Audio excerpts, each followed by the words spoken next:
Sports Talk Chicago. Here for Jon Zaghloul, John Meadows directing and producing last segment of today's program. A big shout out and thank you to all of our great affiliates. 98.3 The Live, WKAN, 105.5 The Ticket, ACTV, Jet TV, WJOB, and Cities 92.9 Talk FM. Great to be on with all of them. Great to be here with all of you for the last segment. If you missed any of this show, we had a couple of Bears-heavy segments. You could go to sportstalkchicago.com to podcast it. Go to any of your favorite podcasting platforms. You could also watch this show on YouTube. Subscribe at Sports Talk Chicago. Hit the like button. We are nearing 20,000 subscribers. Every single subscription matters and counts, and we're certainly appreciative to all of you for being such great supporters here on this program. We go from one mediocre team to another. Well, at least the Bears have some upside. The Bulls really don't. And that's what we're going to be talking about here in our final segment. So the Bulls are 24-27. They just completed a pretty impressive comeback as of late. They came back from 31 down to beat Minnesota at home. They won 129-123. But NBA trade deadline's coming up. Reports have indicated that the Bulls may just run it back and stick with who they have today. Well, I don't want to break it to the Bulls. I'm sure Arturas Karnisovas knows this, but in case he doesn't, I'll break the news to him now here on the show. They're 24-27. They're 9th in the Eastern Conference. They're 25th in points per game, and they're 11th in defense. They're 3 games under 500. They're in the 9 seed, and that's with DeMar DeRozan and Kobe White, Zach LaVine in limited form, Nikola Vucevic, and Patrick Williams, and, oh yeah, Alex Caruso. That's where they stand here today. Now, Kobe White's had a breakout season, and I have no issue with criticizing him. He's only 23 years old. This is not a Kobe White critique hour, but this team is old. This team is aging. This is what they're doing. And for some reason, according to reports again, Arturas Karnisovas wants to stick with this team. Let's run it back and keep it going. Let's keep going with this crew that is literally beyond mediocre. They're under 500. They aren't performing. And they have significant issues as they enter the trade deadline. Now, I did see a report today. They're being smart, at least in this capacity. Andre Drummond, who is not even starting with this team, but has done a really good job in limited time. He has 431 rebounds in 827 minutes. I mean, that's impressive. There are reports that Andre Drummond may actually fetch a first-round pick, which I think is a great move. Similar to the Justin Fields discussion we just had, Andre Drummond for a first-round pick, no-brainer, goodbye Andre Drummond. But overall, Arturas Karnisovas does not want to depart with this group. He feels that this team is good enough to do something, I guess. I don't know what he thinks they're going to do, but in his opinion, do something. Maybe make the playoffs, make the play-in tournament at least, and see where it goes from there. Kind of sounds like the Bulls are just going, oh, I guess we'll see what happens. Let's just keep it going. Throw their hands up in the air, wondering what's going to be going on. I don't understand that philosophy. You know what it kind of reminds me of? Gar Pax, right? For years, Gar Forman, John Paxson, they would be criticized to a T to the point where they couldn't even do interviews. They couldn't even be seen out in public because people were harassing them left and right about the demise of Chicago and the demise of this organization, the Bulls. And yet here we are today, new executive Arturas Karnisovas, and they're doing the exact same thing. I'm whispering because it's a secret, but really it isn't. They're doing the exact same thing. I mean, this team has done nothing since Arturas took over. Actually, it's been pretty much the same old. Right?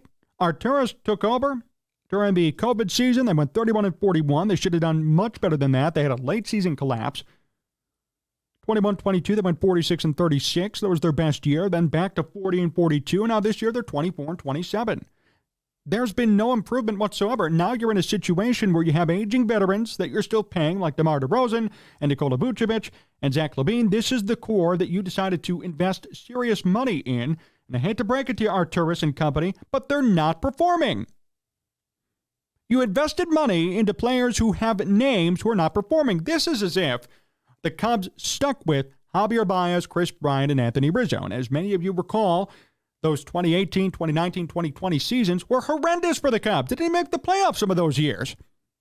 Unfortunately, Jed Hoyer stepped in and said, no, we're done. But for those 3 years, they invested time and resources into that core because they were recognizable, because they were fan favorites, because they won them a World Series at one point. Well, guess what? They were past their primes, and Jed Hoyer said, enough's enough, we're done. When are the Bulls going to say enough's enough? When are they going to say it's time to move on from this core, to start fresh, and to tear it down and build it back up? And I know Bulls fans don't want to hear that. I don't want to hear it. I'm sick of the Bulls rebuilding. They've been rebuilding for 25 years. But something's got to give here, because this core ain't it. And I'll tell you what, the cores that were actually assembled by somebody like John Paxson and Gar Forman were better. And I don't want to sit here and play revisionist history and help out and uplift people like that, because they had their flaws, they had their issues. There's no doubt about that. Near the end, it got ugly, right, with the whole Fred Hoiberg thing and then Jim Boylan. I mean, that was a disaster. But early on, they hit gold with some of their teams that they put together. The Baby Bulls, right? Ben Gordon, Kirk Heinrich, Luol Deng. That was a competitive team. They were winning. They were in the playoffs every single year, back when it was only 8 teams. Even the 2 years with Benny Del Negro, the Bulls went 41-41 both years, made the playoffs. Derrick Rose went out of the scene with Tom Thibodeau. They did great. And even after Tibbs, they were still competitive. At the end of Fred Hoiberg, they fell off, but even up until that point, they were competitive. For that 10-year stretch, they were making the playoffs every single year, to their credit. I know you don't want to hear that about Pax and Gar and all them, but I counter with this.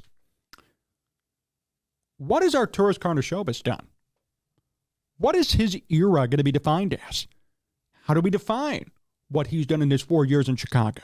There's been, 2 playoff appearances, one that didn't really count because it was the play-in tournament. I don't count that as a playoff appearance.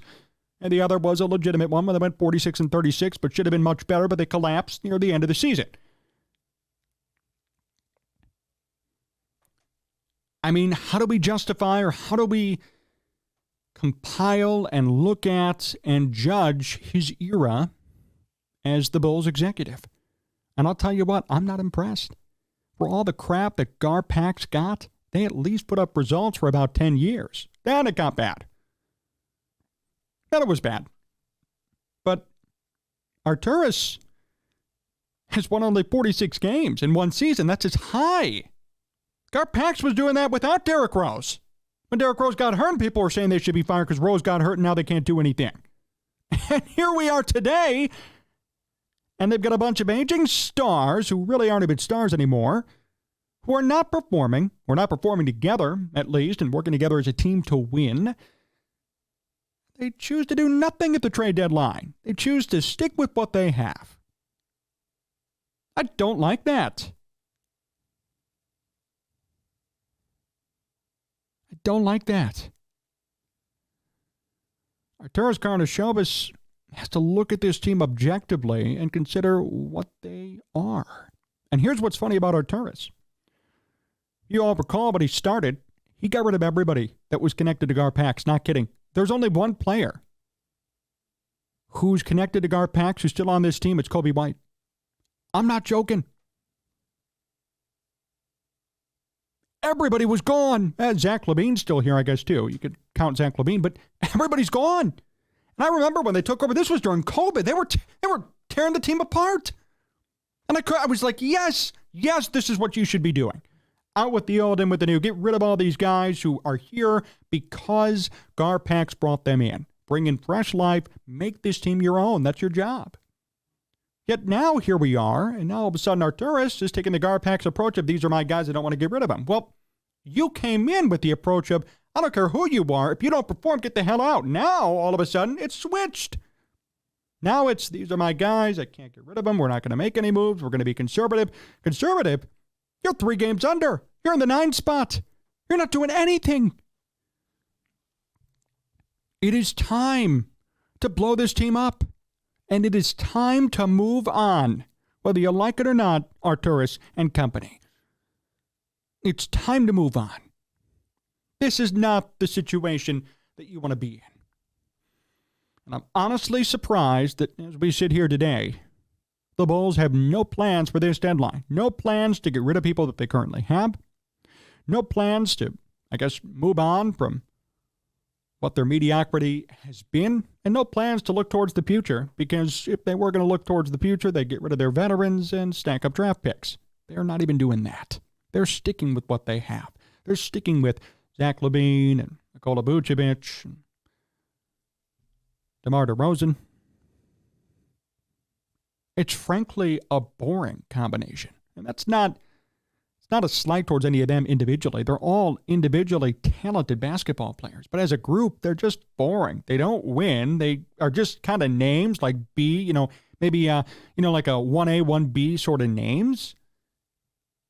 Individually, they perform well. As a group, they perform like crap, and they're just kind of sticking with them, maybe for fan appeal, right? To keep butts in seats because they're recognizable names. That's not what winning is all about.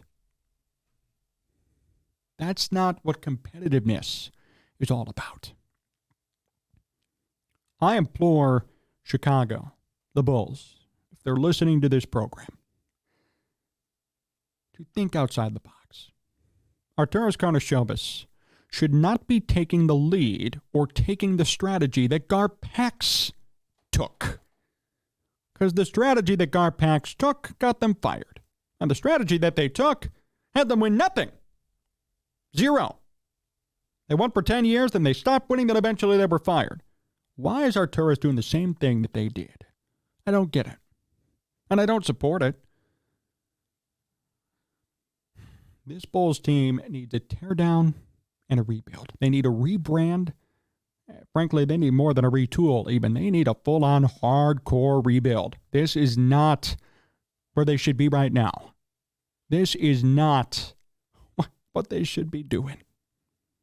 I implore them to do something different. Break the mold this time. Don't be doing what you've always been doing because that's just familiar business. Do something that's going to win you championships in the future, because right now this team is not close to a championship. They weren't close to the in-season tournament, the NBA Cup, and they're certainly not close to an NBA Finals appearance or victory. They have a long way to go.